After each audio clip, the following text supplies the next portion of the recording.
You're listening to Real Estate for Real People, hosted by the Stone Sisters. The Stone Sisters have built an award-winning realty business, and they're here to share some of their knowledge with you. A new episode drops every Thursday.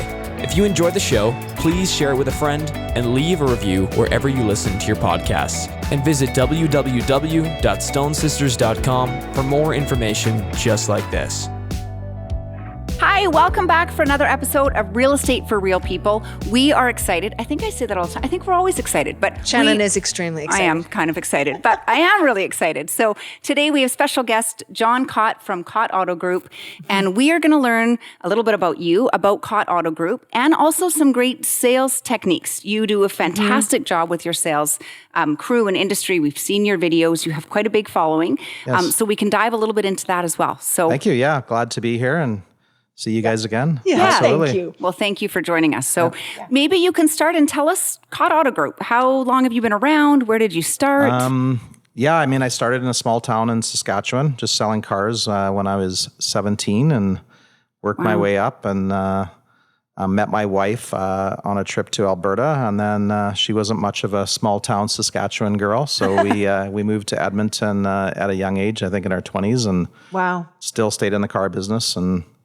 kind of work my way up through management and different... And I'm going to pause you for a moment because I know a lot of people in the car industry, it seems to be a family industry. Right. And you started this. So I'm generation one, there's generation two, and my kids are involved, but I was the founder. And that's pretty remarkable to have the success that you've had already. And I just wanted to thank you. A good point. Say it's that. Thank you, well, we're 10 years of ownership, but I've been in the business since I was, like I said, a teenager. So it's kind of 25 years in the making. I tell my kids that all the time. It's not like we're just 10 years business because Trina and I have been kind of struggling or doing it and working towards this for 25 years, right? So it's not always just when you get into business. There's always the build up, the growth or the experience that you got before that, right? Yeah, for sure. So you met Trina and then you moved up to Edmonton. Then, I was in management and kind of worked my way up and, all different types and was in senior management for some large dealer groups in Edmonton for about 17 years. Wow. So then we moved to Kelowna about 12 years ago. Wow. Okay. Yeah, and bought the delership 10 years ago. Yep. And tell us which dealership. So it was Kelowna Hyundai. That was my, my baby, my first one. So and so now we have 8 dealerships across BC. Wow. Yeah. And so from where to where? So you've Kelowna? So Kelowna Hyundai was the first one. And then we opened up Buy Direct a couple years after. So just a used car. I really wanted the property, which is our future dealership now where we built on it. But I knew that property was going to come available. So we leased the spot and had a used car lot on there. Buy Direct, it's still active. It's on the back part of the property. Smart. So we got that one. And then our third dealership in 2014 was Maple Ridge Hyundai. So just outside Vancouver, a suburb there. And then we had a couple year break, and then all our expansions happened in the last few years. So Then it just went big, eh? Yeah. Then it went from. Then we got the open point in Penticton for Nissan. So we were awarded that, which is kind of a long process where different dealers have to apply for it, and we were awarded that. So that was nice. And then that was the fourth one, and then came. Both Victoria, Hyundai, Kia, and the 2 Genesis, all since about 2018. Wow. Yeah, Amazing. So to grow that quickly, that's quite significant growth, you know, in any industry, but I certainly think in the car industry. Yeah. You obviously must have a tried and true system. Can you share your philosophy a little bit with us? Yeah, we do have a lot of best practices and a lot of systems that we try and follow, but the biggest thing is just to try and have people around me that will execute it, right? So I'm lucky enough that we've really done a good job of having, second tier and third tier managers that kind of are, disciples almost of my systems and, they can, so in one, I don't buy a dealership till I have someone ready that can kind of, be the operator. Yeah. So that's kind of been secrets to the success is having 1 or 2 people. Like if I buy a dealership, I can take them from this store and put them to the other store. So smart. I'm not like buying dealerships and then looking for someone to run them. We always hire within, and any ones that we've grown on, we've taken someone, Kelowna Hyundai was kind of our mothership. So we've, everyone's kind of went through that store. But it's probably been one of the biggest part of the success is just a lot of the GMs have been with me 7, 8, 9, 10 years, right? And Wow. then they work their way up, right? So Much like how yourself. Yeah. So that same philosophy Exactly, is right? Yeah. learning all the ins and outs of the business. And exactly. And then, obviously my kids who kind of grew up in the business, because I was always in it. So even when I was working for other companies, they were around and at the dealerships doing whatever. And so they've all, as adult children, kind of wanted to get into it. And not, when they were in their teenage years, they said, I'll never be in the car business. But as soon as they got around graduation, they're like, hey, Dad, what do you think about this? And Yes. yeah. So my oldest son started selling cars right out of high school. And then a few years in, then we thought it would be good for him to go work somewhere else. So he did that. And then, smart. And then my second son, Jordan, he went and got a business degree. Yep. So that was good. And then my daughter, she was going to go into a nurse, and then at the last minute, she said, "Hey, I'd like to try the car business out." So she's kind of done a little bit of all the positions. Wow. And then kind of ended up being in the finance department. So it is kind of fun having the older kids involved in the business. Yes, And it would be. It's a different aspect because you're a parent and their boss, and we're all working together. And then family business is not always easy, but it is always worthwhile, and it's always. And then I kind of have Trina just kind of guiding and watching from the outside and making sure that we're staying on course and giving us her opinion when needed, and stuff like that. So And then Keeping you've still everybody in got check. one younger son at home. He's only I going have into I have grade a 8. 13-year-old. Yeah, that's going into middle school here. So Right. Yeah. Wow. Little surprise at 40. I think it's great. I think So you're busy, really busy, running between the dealerships. Yes. So how do you, because something I'd love to talk about, and I kind of said in the beginning, is your sales and your techniques and how your philosophy is in being a leader, I guess. Right. Oh, yeah. Right. So, I'm sure in the real estate, you guys have a bit of a sales process, right? From how you greet people to, how you talk to people and whatnot. So we try and have a lot of core principles that, we follow. And I just think, as the president, it's my job to make sure we stick to the core values and core principles, especially with customer experience, right? So the younger generation, there's different styles, and you can really, if I'm not setting that stage on what I think is important, then it can really go out. It can, where, maybe you're only, some dealership might be focused on profit, some might focus on this. And so it's really good to, stick to the customer experience and, Well, and I think there's an opportunity when you I assume in the vehicle industry, and I know from myself in purchasing cars, when I'm treated well, when it's a great experience, you want to stick with that company. And you might start with a small car and move your way up. And by the same token, the last vehicle I bought, there wasn't that great customer service experience. It really felt very transactional.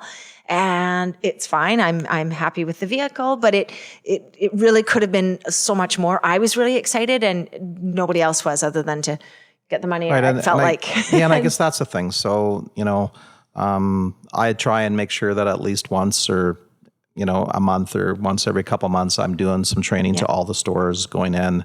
Yes. And I can tell whether we're going off track on some parts of the process, because I get the KPIs and the data, and I can see it. Yes. So then I'll talk to the GMs and say, guys, where are we? What's going on with this? And if they say they're struggling in an area, then that's kind of what I try and roll out. And and you swoop in and do So more recently, training. what's happened is there's been a lot less inventory, right? Of course, for new struggle. vehicles and used cars. So Through what COVID, happened is it was terrible, right? Yeah, and what's happened is it's made the margins all go up, right?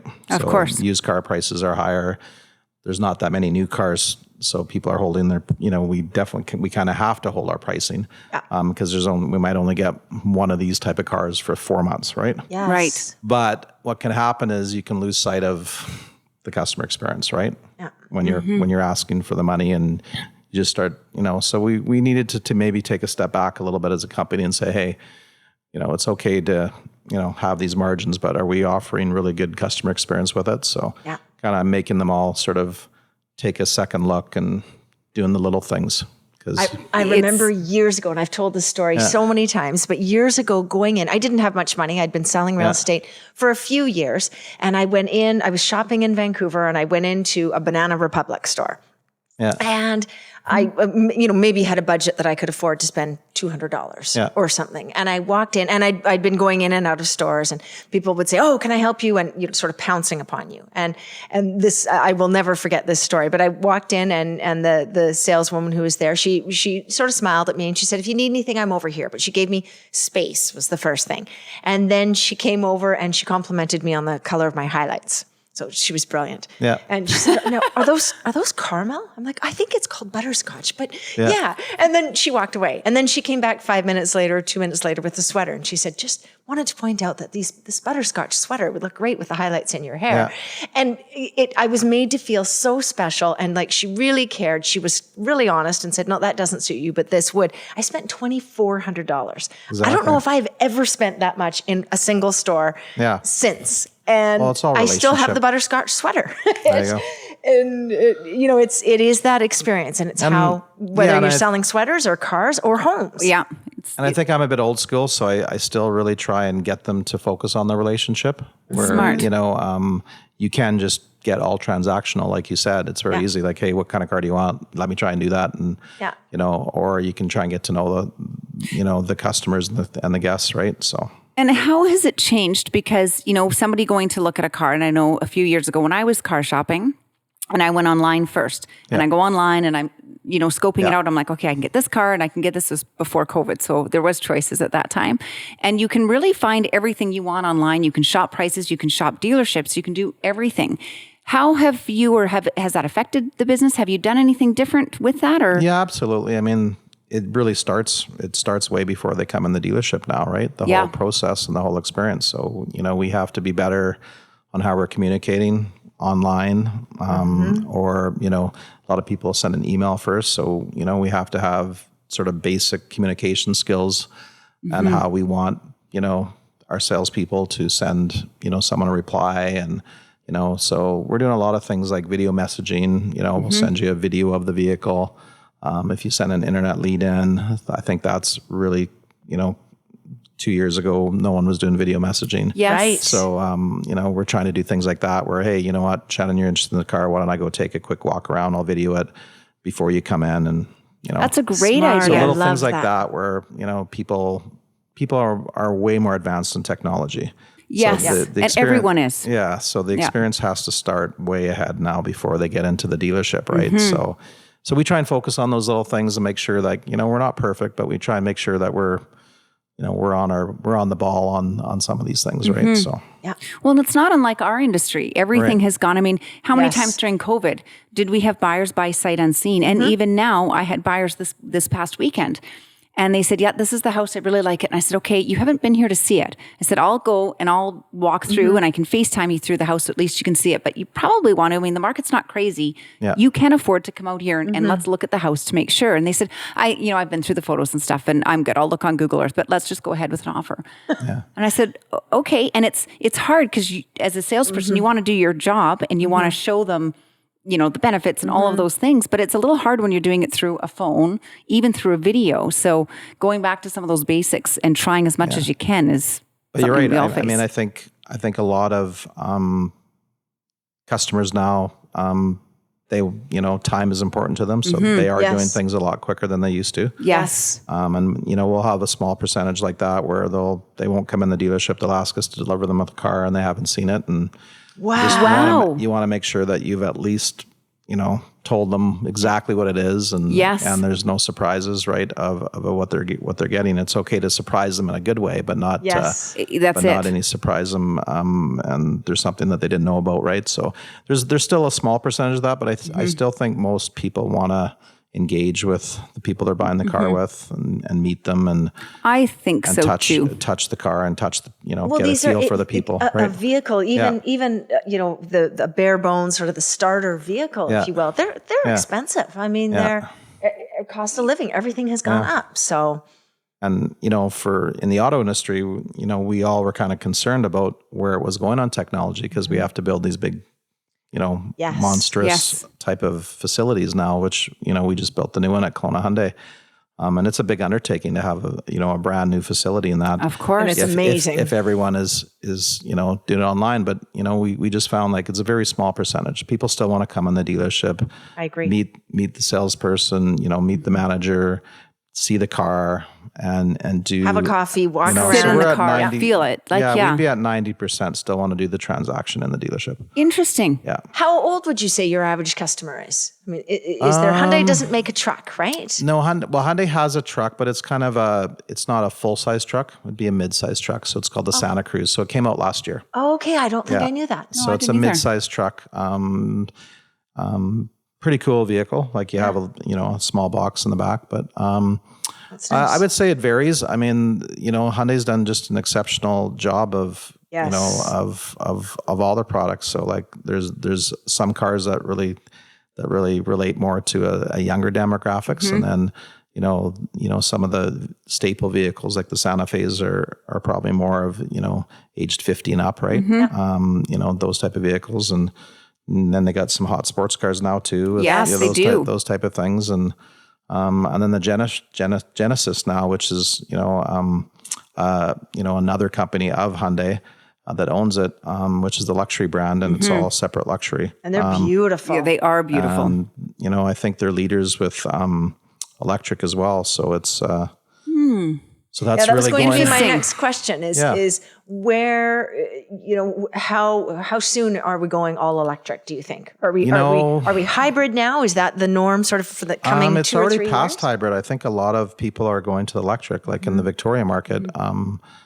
We're getting that's just such an electric sort of community, right? Is it ever? Yeah. But We were just there actually, and frequently we were offered free parking if we were plugged in. Yeah. So if you had to interesting. charge, you had to be charging, but you'd park for 3 hours, pay $2, charge your car, and then you didn't have to pay for parking.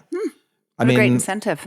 I mean, if they could supply a lot more electric vehicles, we probably would sell more. Yes. They're one of the big shortages right now, and with the price of gas, there's a huge demand for them. Yes. So we'll see how that plays out over the next year or two. But I would say it's probably we're still gonna have the gas, probably 60-65% for sure. Yeah. But it's probably there's going to be a segment, probably 25 to 30%. We're going to go electric. Interesting. That's how I see where it's steered. Yeah, it makes sense. I mean, my only concern with going all electric for me is we go to Vancouver a lot, and I'm like, do we have time all the time in the middle of a snowstorm to stop and charge? Well, there is some vehicles that can get you there. Yeah, see, that's what I would look for. So they are making. There's lots of different manufacturers and models now that can get you there. So. Yeah, so that would be a big component for us. Now, how are the supply chain issues? Is that it's still a struggle. backlog? It's still a struggle. There's still lots of parts and stuff that are on back order and stuff like that. So, that part's been a challenge for sure. It's getting better. It's probably 50% better than it was a year ago, but there's still a long ways to go. So, based on, talking with, the manufacturers and stuff like that, we're probably still 6 months to a year away from being back to normal on supply chain. That's actually not as bad as I thought it would be. 6 months to a year isn't terrible. Thinking for how long we've been in the supply, crisis sort of thing. A lot of it is the labor too, right? That's it. Yeah. It's the work everywhere. It's not being able to have enough people to do the job anymore. So that's affected every industry, right?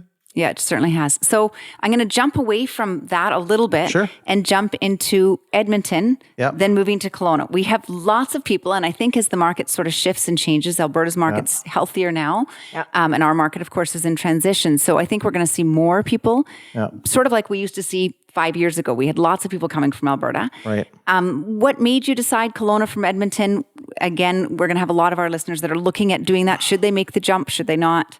Yeah, I mean, we love it here. We like most Albertans, we came here for a vacation, type of thing with the family, for a weekend or a week and stuff. So when I decided to leave, Edmonton and start looking, we kind of had two places, and one was Kelowna, one was Victoria, and we just ended up in Kelowna just based on, we liked it, and it's beautiful here, and so. And that's interesting because we get that question a lot too. People All the come time. and they go, okay, yeah, this is great. I'm going to be in Kelowna for a week and then I'm going to Victoria for a week and I'm deciding between the two. It's often people frequently are torn between. I think we have a lot of similarities. Yeah. Yes. And It's just we're not an island. So Kelowna is better in that you don't have to take a ferry.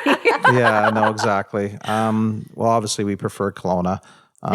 So, I mean, I've seen it really grow here with, Yes. what, is even activities and whatnot, right? So, our kids all loved it, so, I mean, we were just back. It's funny because I was just in Edmonton this last weekend. Like I just got back today and, we're thinking about, we spent so much time there even when they were kids because they came with me, the older kids. And we were just like, wow, we're sure glad we're back in Kelowna. Yes. Yes. Like you go back to to Alberta for a weekend and just like, oh, we got to get back. yeah. So when you moved, it was 12 years ago, right? Yeah. How old were your older kids? Well, my oldest is 29. Right. So he was going right into high school. And so there's 29. Jordan's turning 28 in September. And then my daughter's 26. So how hard was that transition? Because that's a question we get asked a lot is, okay, we'd really like to do it for our kids so they can enjoy the Okanagan. And then stay for post-secondary or work. I mean, you're never a favorite dad when you move your kids going into high school, right? True. But you know what? It was good. I mean, they met their girlfriends and they met their husbands and, so it all worked out in the long run, but it's not like it's going to be a challenge when, you're moving a grade 12 into his grade 12 year. But for the most part, they liked it. The sports, my boys were heavy into sports. So, whether it was hockey or basketball, they fit right in and it was good. I think Kelowna, my sense anyway, and I moved, I was born in Edmonton, but moved here just before I was 2. And I think that sense of community that we've got here, that I think, most people come from somewhere else. Right. And so I think it is inclusive. And I think people, people are always shocked when they find out we're from here. They go, you've been here your whole life? Like, no one's really from here. I mean, I do that all the time when, because a lot of times I'll be hiring people, right? Yes. And I'll say to them, hey, why don't I just bring you down here for a weekend? I love it. And it's kind of like they fall in love with it. Yeah, like that seals it right there. It pretty much does. I mean, if, I'm going to bring a manager in and say, hey, well, so why don't I fly you down here? I'll give you a car to drive. You spend the weekend. Wow. And get to know it. And usually they say, hey, we're in. And I find that it used to be that way in the summer. Right. Kelowna was an easy sell in July or August. Yeah. And now we're finding people are coming here and falling in love even in January, even in November, even, in the other seasons. I mean, the Alberta people have the cold winters. Yeah. Right? Yes. And there's no comparison. No. Right? There's no comparison. Like, in the car business, you were literally plugging in cars. It was minus 35 Yes. when you need to show them. So, wow. Yeah, that would make it a little bit challenging, wouldn't and it? shoveling. I was just going to say shoveling and all of that. Yeah. So we have, we might get a few days of snow, coldness every year. Like I think last year, maybe it was 9 or 10 days the whole winter where it was really cold. Where it was like winter and like we were out shoveling, but normally it's a very short window, right? Yeah. And when it happens like that, it's almost a novelty. People are like, oh, let's go shovel. Okay. It's for not very long. So exactly. that's true. So, okay. I have one question, quick question. And then wondering, because you'd said you bring people in when you're going to be hiring somebody and you'll often fly them out and bring them in. So where do you hire people? So do you find it hard to find people here to hire? Do you? we do. It's a great question. We do because there's such a shortage, right? So, like for technicians, for example. Yeah. Yes. That's a real need in the auto industry, where a lot of technicians, be interested in moving from Saskatchewan or moving from Alberta, and so they'll come out and want to see the place, right? So, wow. But so we're posting on Indeed or whatever website, and that type of stuff, and then but a lot of people from out of town right now because it's just hard to find people in Kelowna. It is. Yeah. It really is. Especially in specialist type jobs, right? No, that makes sense. Yeah. And I think that will change as UBC continues to grow and as, Kelowna continues to get put on the map. So hopefully anyway. Yeah. Hopefully. So, I mean, the schooling systems here are pretty good, right? With the college and exactly. And the university and whatnot. So Well, that's great. Good options. Well, thank you. Yes. So And you guys are the timing there was pretty good. I know. good. I know. When we hang out a We lot, showed we up in the actually- same dress even. I know. I had to put a shirt on because we're wearing the same clothes. It's all good. This was John Kot, president of Kot Auto Group. Really, really valuable. Just having you share, give us insights on thank moving you for here, having on me. running a big successful auto group. It's nice to, I know the first time I got to meet you, I've been watching you for ages at the movie theater. Yep. With the commercials that come Yes. with the popcorn ahead of time. I know you're a big movie buff and getting to I'll first try and make meet you. people laugh. So some people think I'm a little crazy for doing that, but it's all I about. think it's I think great. it's good. I think yeah. the world would be better if we could all laugh a little more. Yeah. So thank you for sharing your time. So thank you for having me. where can people find you? John Kot at kotautogroup.com, and Okay. yeah, that's That's where you are. that's the website. That's where I'm And at. if they're looking for a vehicle, you're new. You just opened up the new The new dealership. Hyundai dealership, Yeah. yeah. Yep. I mean, just right on the Kot Auto Group website, it has Yep. all our dealerships there, and depending on where the car is, so you know. And Excellent. we'll link that in the comments below so Yes. that people can go right Absolutely. there. And yeah, I'm get on the website. Instagram, so. Yes. Yes. Yeah. You got really a great are. following, so that's good. Okay. Well, thank you All right, so much. thank you guys so much, and I Yeah. want to thank you guys. I mean, obviously, we did some business, and you guys are just awesome. So, thank you very much. Oh, thank you. Thank you. Means a bet. lot. Yes. Thanks for listening to this episode of Real Estate for Real People. If you want to reach out to the Stone Sisters, visit www.stonesisters.com. This podcast was produced by Podigy Podcasts. See you next time.